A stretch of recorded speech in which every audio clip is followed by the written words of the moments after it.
Tami and Alan Duval glow with health, wealth, and happiness. If you looked at Alan, he looked rich. She was very attractive. I mean, she could fix herself up to be a knockout. But sometimes marital bliss is merely superficial. Said he was a drunk. His family's nothing but drunks. Like a lot of addicted people, she'd go right back to it again. Yes! Their relationship turns toxic. Screw you. You need to learn a bit of respect. And then ice cold. What I heard is there was a constant fight.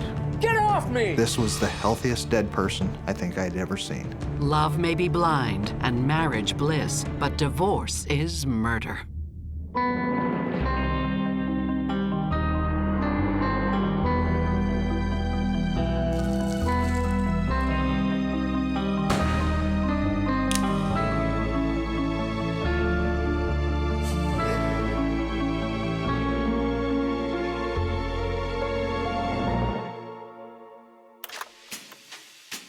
In the small Bible Belt town of Columbus, Indiana, 47-year-old divorcee and nurse's aide Tami Engelman is a big fish in a small pond. She was what they called, you know, a good catch, according to the people in the area. A looker, as they said. Tami took very good care of herself. She always had makeup on, her hair done, dressed nice. Tami may be a mother of 3 teenagers, but that doesn't mean she has to let herself go. I'd like a little off on the hip. Tami had, from my understanding, been medically enhanced. And a lot on the lips. She'd had a breast enhancement, tummy tuck, and possibly some others. She had the flat belly. She had the nice, perfect boobs. She was very attractive. I mean, she could fix herself up to be a knockout. And Tami's friend and co-worker, Jennifer Melton, thinks Tami's not just sexy, she's also sweet. There was one Christmas that, I was a little short on money and my kids were younger, and she left like $300 there for my kids. Tami just seemed like just a really great person, a really great friend. And this nurse's aide is very sociable, too. So you gentlemen are all doctors, right? I have a doctor joke for you. So the other day I went to go see my doctor and he examined me and told me I had acute appendicitis.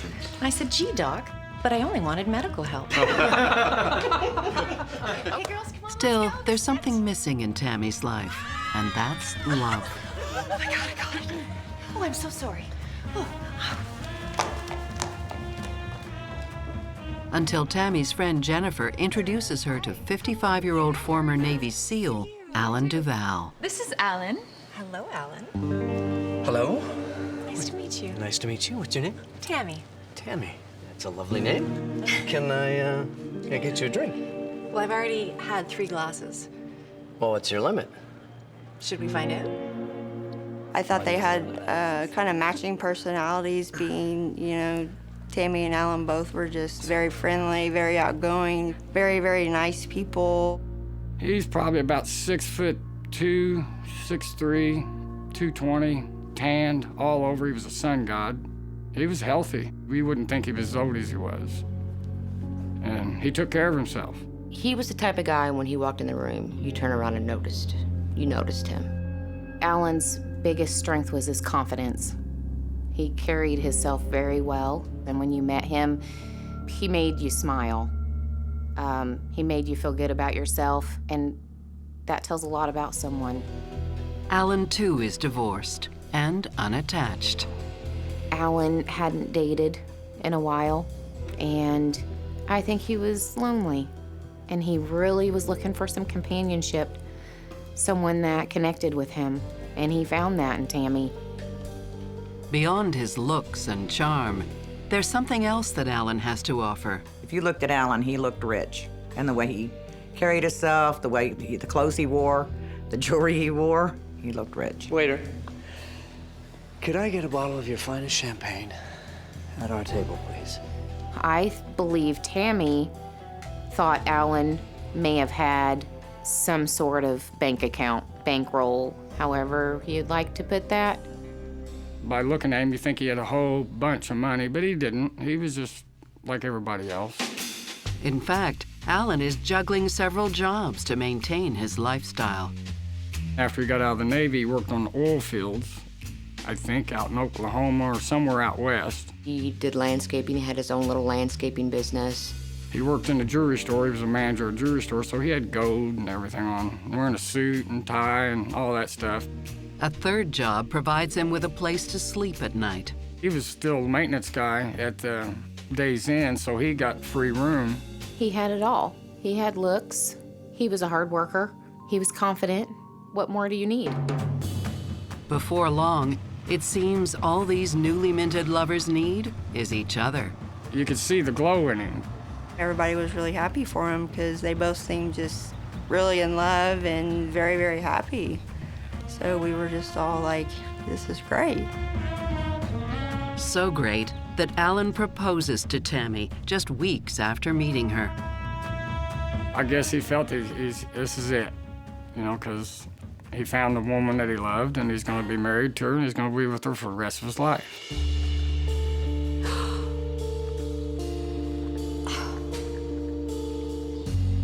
I couldn't believe that Alan was engaged.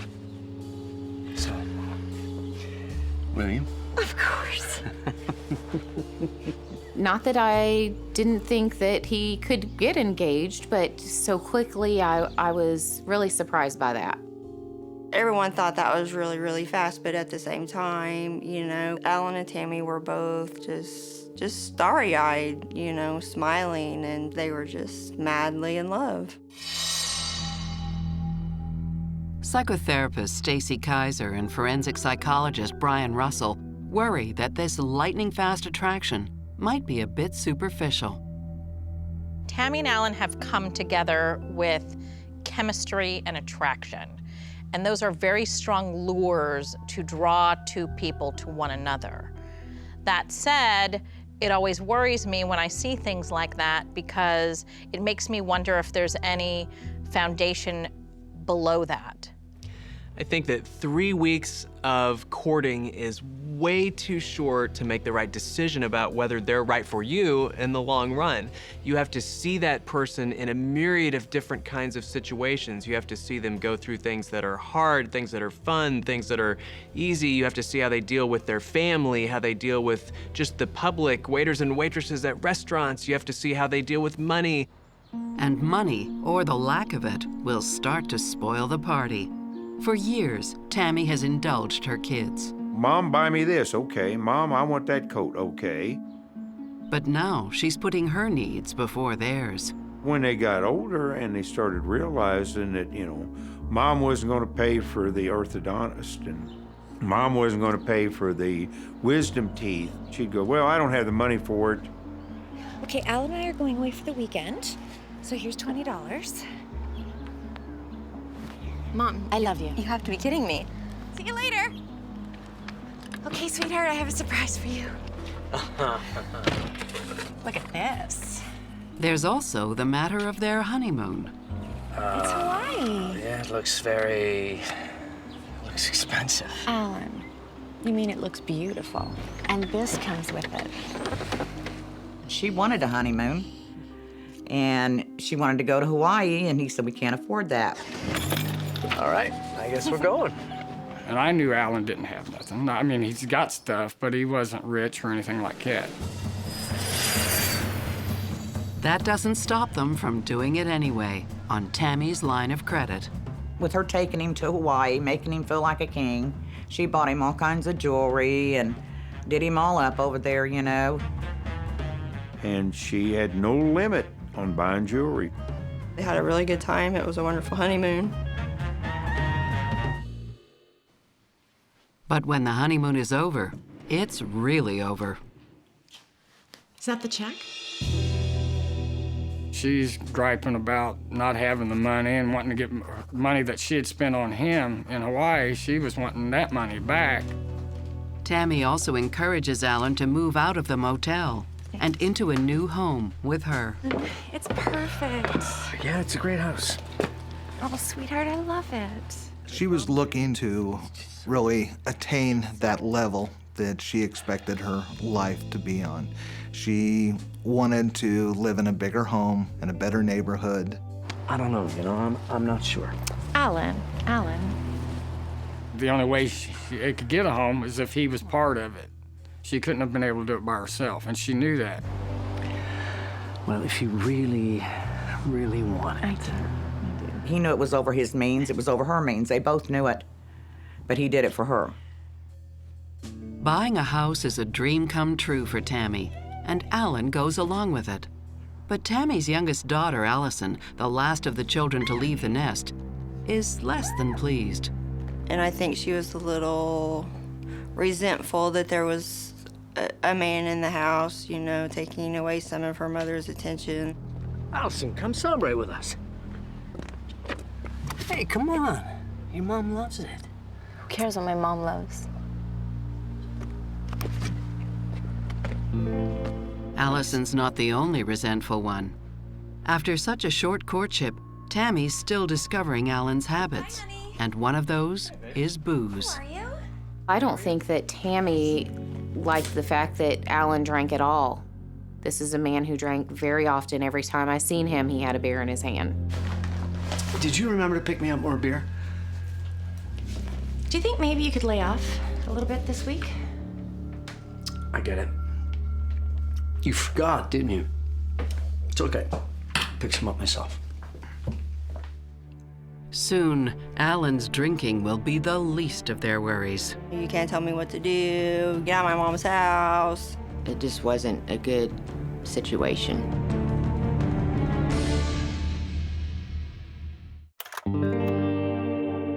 With deep tans, love of bling, and instant sexual chemistry, Tami and Alan Vows seem like a perfect pair.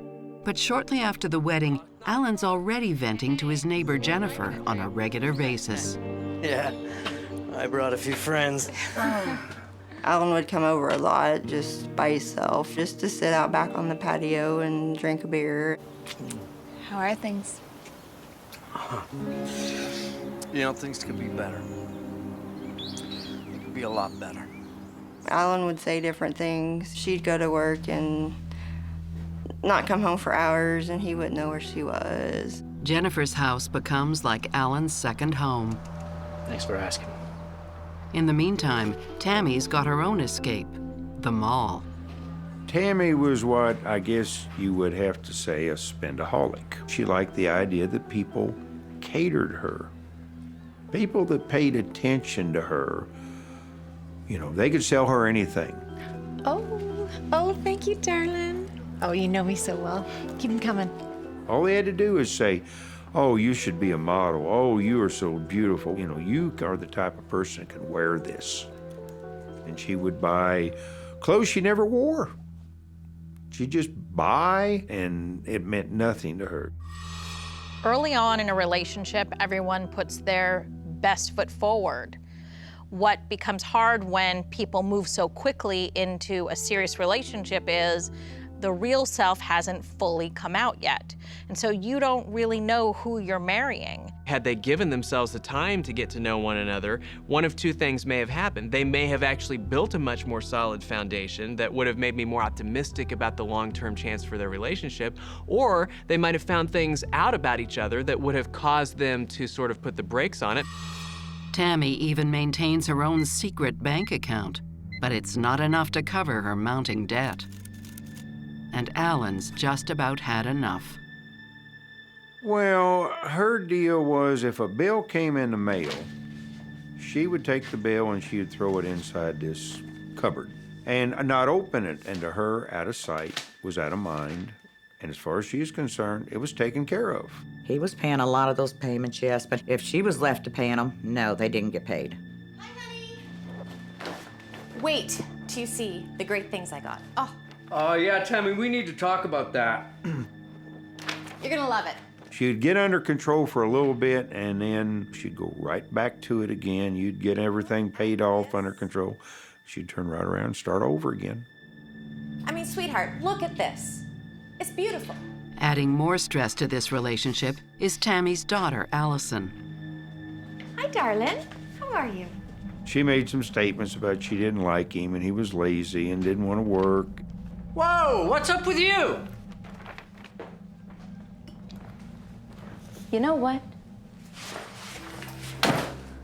Me and my mom were better off without you. All right, two things. You don't talk to me like that, young lady, okay? And you need to learn a bit of respect. Okay, okay. You know what? This isn't the time. We can talk about this later, okay? Come on. Sorry.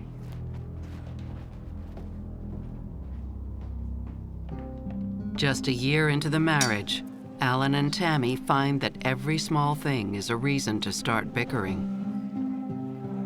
She had no right to criticize him for drinking. She drank too. She criticized his drinking, but it was all right for her to drink. Haven't you had enough, sweetie?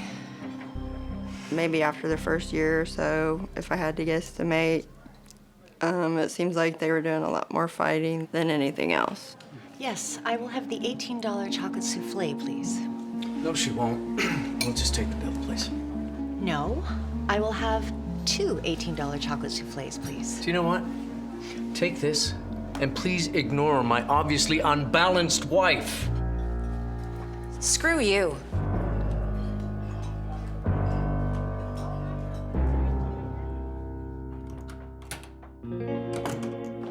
Ever hopeful, Alan tries to repair the relationship. Love does some weird things, I guess. He would have done anything for her. And he did do anything for her. Perhaps he's sticking around for another reason. The promise of financial salvation. Her dad was a pretty good-sized farmer. Tami, from what I understand, had Alan believing that she was going to receive a lot of money, and Alan stayed around because he thought that, hey, if something happens on Tami's side, she's going to inherit a bunch of land, property. I mean, I've heard figures all the way up to $6 million for property in the farmland. It's hardly a solid foundation for a lasting marriage. There you go, Mr. Rydell, a spanking new Making glass matters of worse, water. Tami catches the eye of the son of one of her patients, My pleasure. Your dad's one of my favorites. Harry Smith, an insurance salesman. We just started noticing this, strange car being at Tami's house, a lot during the day, and then we'd see this, strange man coming in and out of, all times of the day and night.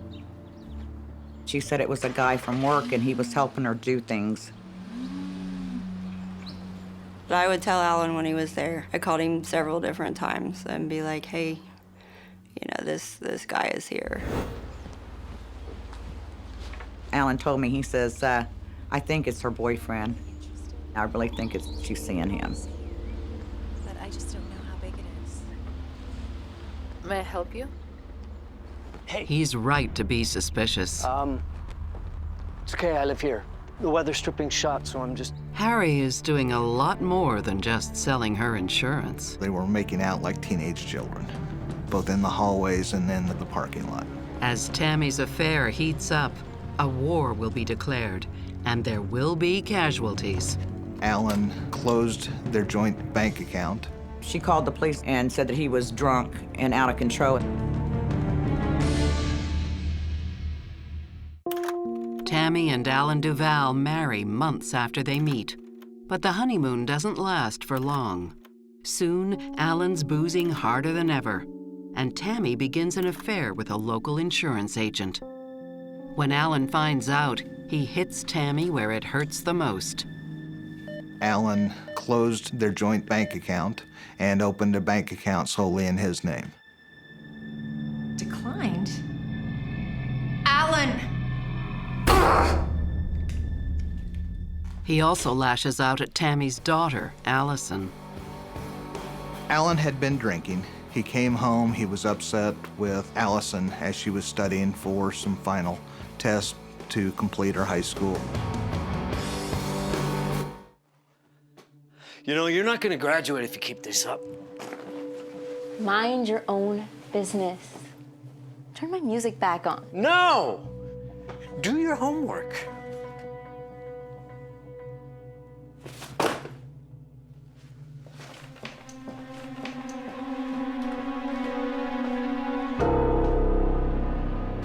Later that night, Tami gets a phone call that chills her blood. Hello? Allison calls her mother to tell her some startling news. He what? Okay, just stay there. I'll be right over. There was an allegation that Alan had struck Allison. I need to speak with the police. She called the police on him and said that he was drunk and out of control. All right, let me ask you one last time. Did you hit her? No, officer, I did not. There was no physical indication that she had been struck. They could tell he wasn't being violent, and there was nobody had any marks on him. It was just a gentleman who had had too much to drink, so the officers made every effort they could to find a peaceful solution. All right, Mr. Duval, is there some place you can stay for the night? What do you mean? Just until things cool down. Yeah, okay. Sweetheart. That's what happened. Nobody went to jail. They just dropped it. But it was like Allie kind of instigated him because I really feel like Allison wanted him out of there. The police drop the case, but Tami doesn't. And when Alan returns home the next day, she's already changed the locks. Ultimately, it was decided that Alan was going to move out, and Tami was telling other people that this was going to lead to their separation and divorce. Okay, I can see you in there, all right? Tami! Go to hell!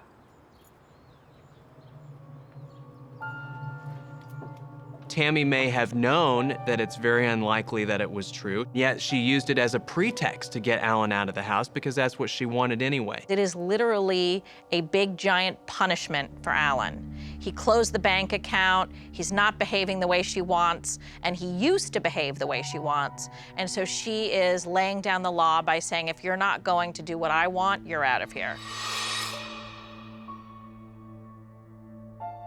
Basically, he said that they were separated and that he was staying down there with a friend of his. And I'm thinking, well, cool, they're not together no more. Within days of their second wedding anniversary, Alan and Tami's marriage appears to be over.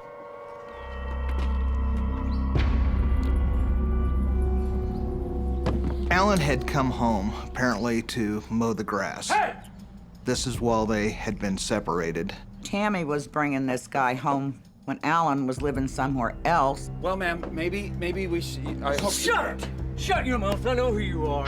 Alan, calm down. This is my house and this is my wife. Get in the house. Alan, calm down. Don't touch me. Alan, all right, go get home. off. Get off me! Go home. Tami had to restrain Alan from going into the house and escorted him off the property.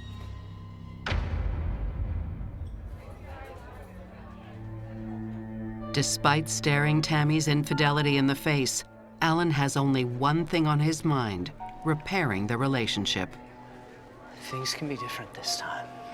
He would meet her about once a week for dinner, and he paid for her dinner and gave her money to help her pay her bills and stuff. Basically, he wanted to get back with her. He'd do anything to get back with her. I don't know, Alan. I just don't know. I listened to him, and if that's what you want to do, do it. I mean, you know, you're a grown man. Maybe that was his last chance at a relationship. I mean, we're not getting younger. I think that Alan truly loved Tami, and when you love someone, it's hard to just cut that off. You can't cut that off. I'll get this. Do you want that souffle? We will have 2 souffles. To go, please. Thank you. 2 months later, there's a glimmer of hope. Did you enjoy that, sweetheart? Oh, it's delicious. Tami needs Alan to come and sign some paperwork concerning the joint mortgage, and he comes running. Just need to sign right there. Anything for you?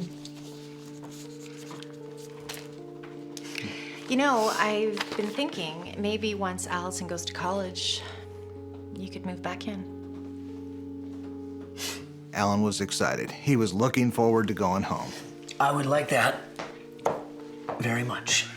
He was looking forward to be back with his wife. He was looking forward to rekindling their marriage and the relationship.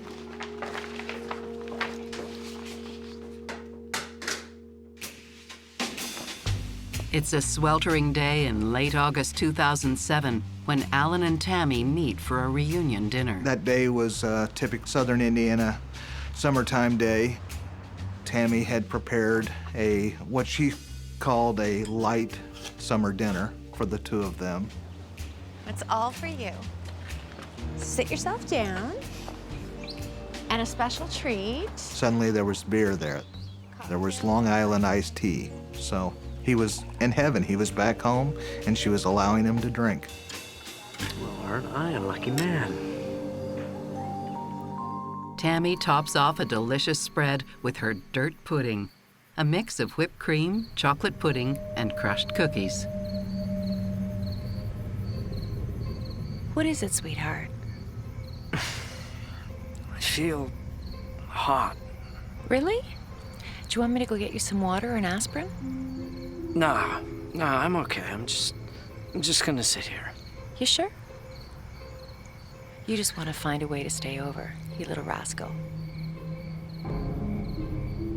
She said that she was encouraging Alan to go home, and he said he would later. And he was drinking quite heavily. Alan, you need to go home. I'll go home when I need to. No, Alan, you need to go home. It's my house, okay? I'll go home when I want. Frustrated, Tami retreats to the living room to watch TV. When she realized it was time for her to go to bed, Alan was still out there. Hours pass before Tami wakes up for work. She said she looked out the window and realized Alan's truck was still there. This second lease on love is about to turn lethal. She just knew that something was wrong. Alan! I was like in shock. Alan! I thought I was dreaming, but it was true.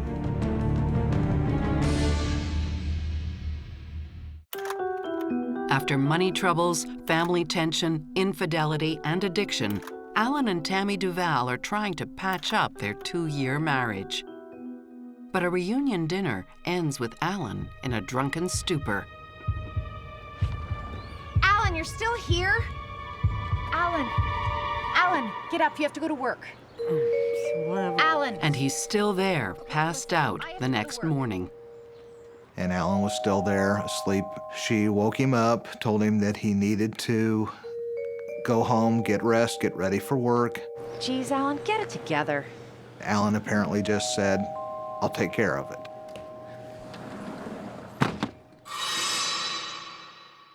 Hours later, Tami returns to give Alan the boot. Only his condition is much worse than before. Alan! Alan was unresponsive. Baby, wake up. Alan! She'd called 911 and summoned an ambulance. Hello, I need some help. They asked her if she was familiar with CPR. She said she was. Yeah, I'm a nurse. I'll try. Hold on. She put the phone down, Okay, baby. Hold on. and they could kind of hear grunts or groans. He's too heavy. I can't lift him. And they said, "Okay, officers are on the way, and the ambulance will be there in just a few moments." But by the time paramedics arrive, it's far too late for CPR.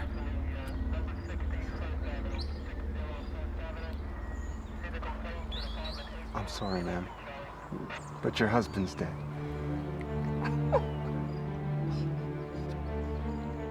I went out in my backyard and kind of peeked over the fence, and they had covered him up, but he was sitting in a lawn chair, dead. The cause of Alan's death seems clear: a deadly cocktail of heat and booze. the death had been investigated by our department and was ruled that it was due to heat exhaustion, alcohol consumption. I think it was higher than 0.25% blood alcohol, which in the state of Indiana now, that's 3 times the level that you would be arrested for driving under the influence. News of Alan's death spreads fast.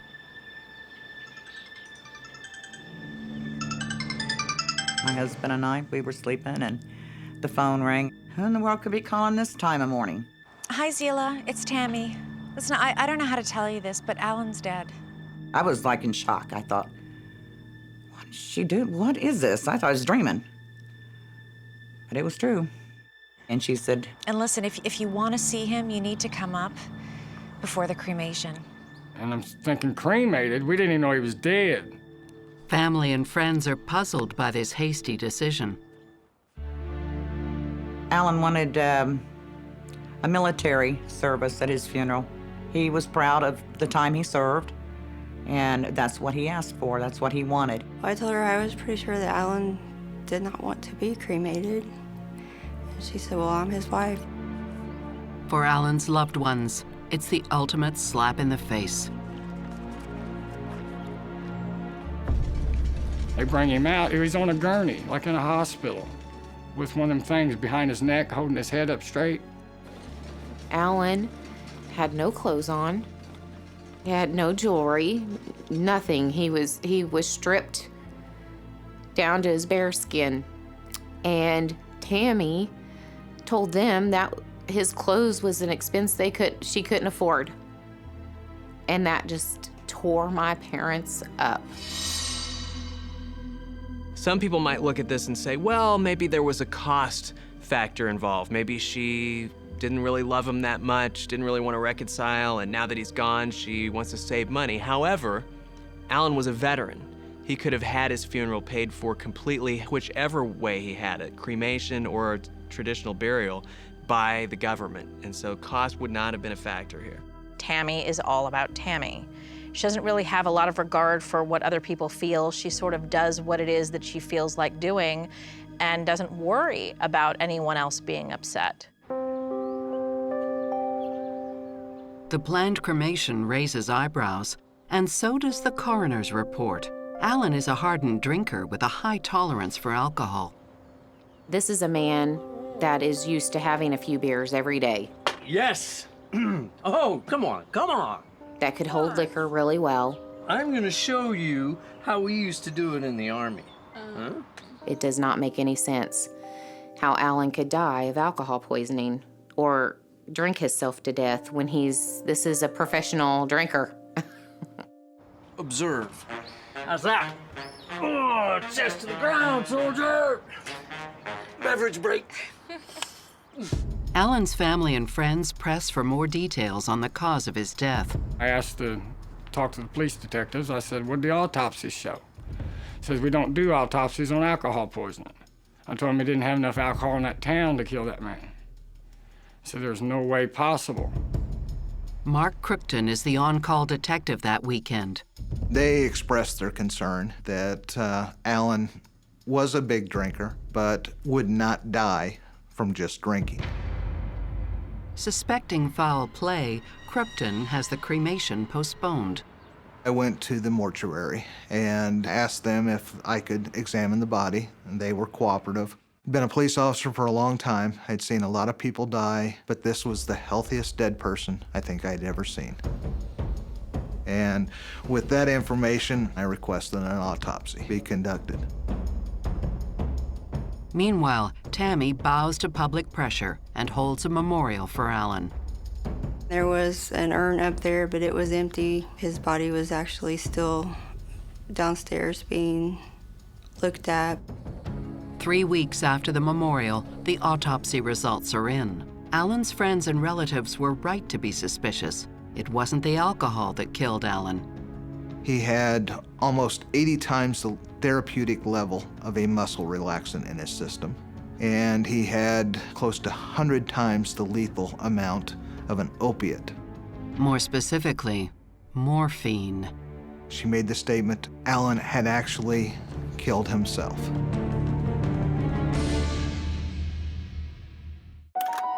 After an autopsy reveals a lethal dose of morphine in Alan Duvall's system, his wife Tami comes clean and admits that Alan's death was no accident. And at that point, she made the statement Alan had actually killed himself. Alan, are you never gonna change? Tami says Alan was depressed about their relationship on the evening he died. Tami!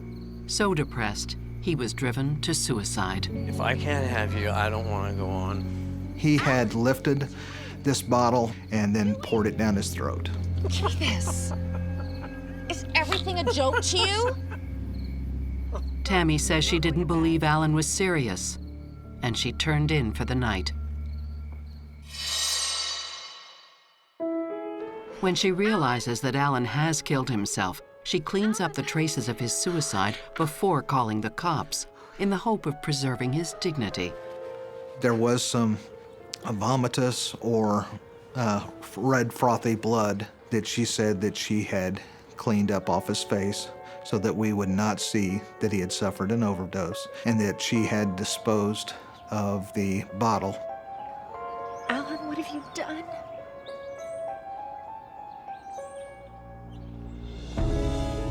Guys tend to use firearms, especially a guy like Alan who was familiar with firearms from his military service days. Morphine is not very accessible. I guess if he were going to poison himself as a guy, he probably would have done it with lots of other substances before morphine. So I'm just not buying this at all. Something about Tami's story doesn't sit right with Detective Crookton. Tami claimed she exchanged words with Alan hours after he ingested the morphine. But that's impossible, because Alan would have died the moment he took it. It was a very high concentrate morphine solution, and the dosage was 1/4 of a drop. It probably turned his heart off like a switch. Family and friends have their own doubts. I called, I know my stepdad called, my mom called, with basically just the same, you know, you need to really look into this because there's no way he done this to himself. This was not a suicide. And there's another voice that adds to the rising chorus of suspicion. Tami's eldest daughter, Caitlin.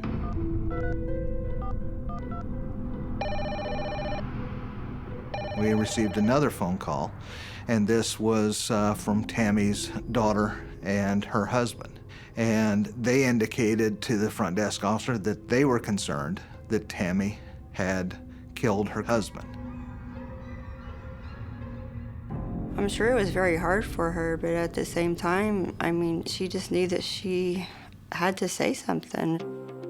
Caitlin tells police that her mother had a particular interest in TV crime shows. She was big into crime scene movies and said that she had just figured out the easiest way to kill somebody was wait till the weekend and get an on-call detective who had other things to do, that you would poison somebody, and then you would ask for immediate cremation before they had a autopsy.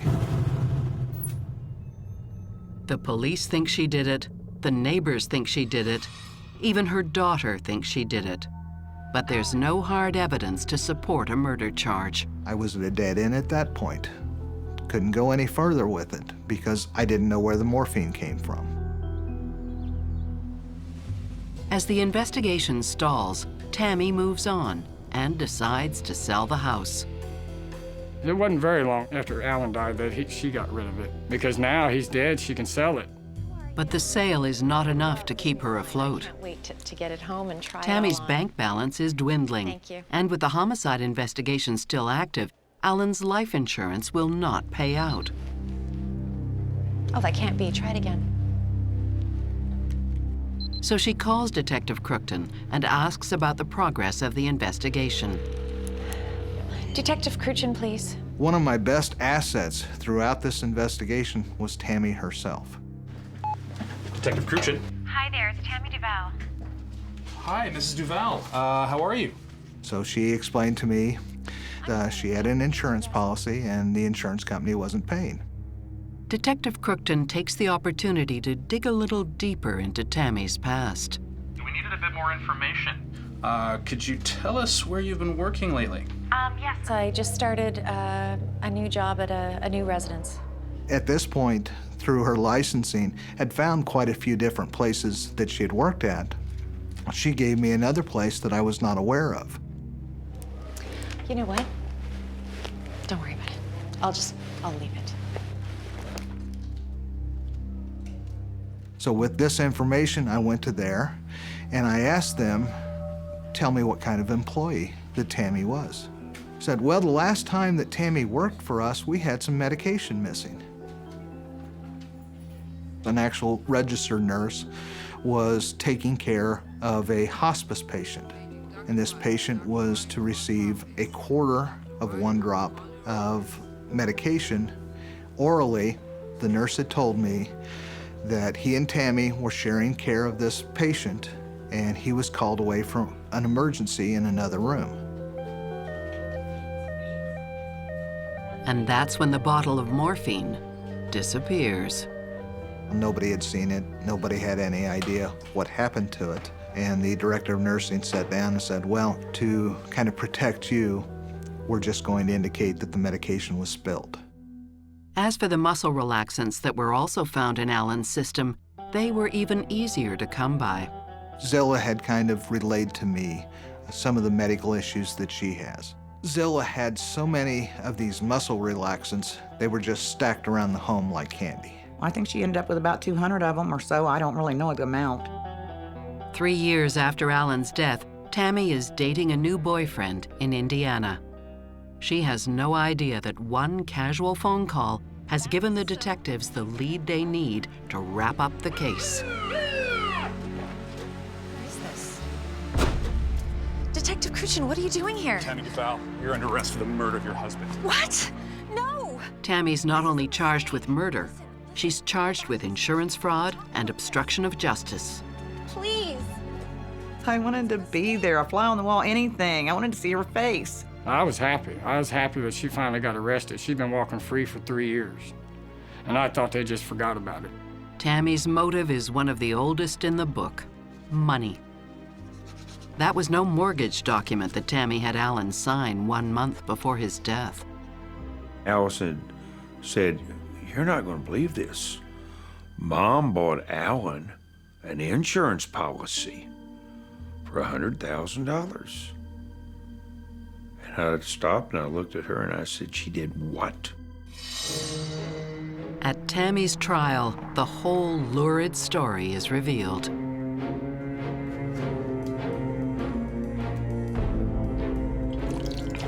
She mixed the muscle relaxers in the Long Island iced tea, which is lemonade and all that, and then did the morphine in the dirt pudding, which is Oreo cookies and all this. It made it to where you couldn't taste it.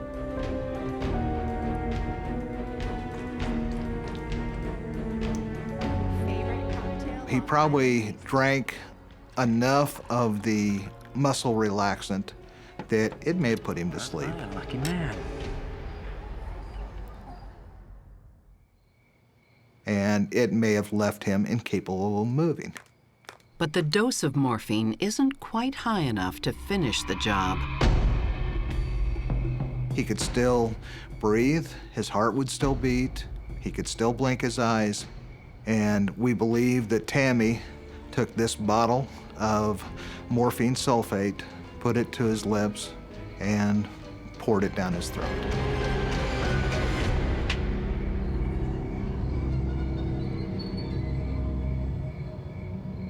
He was dead before she took it away from his mouth.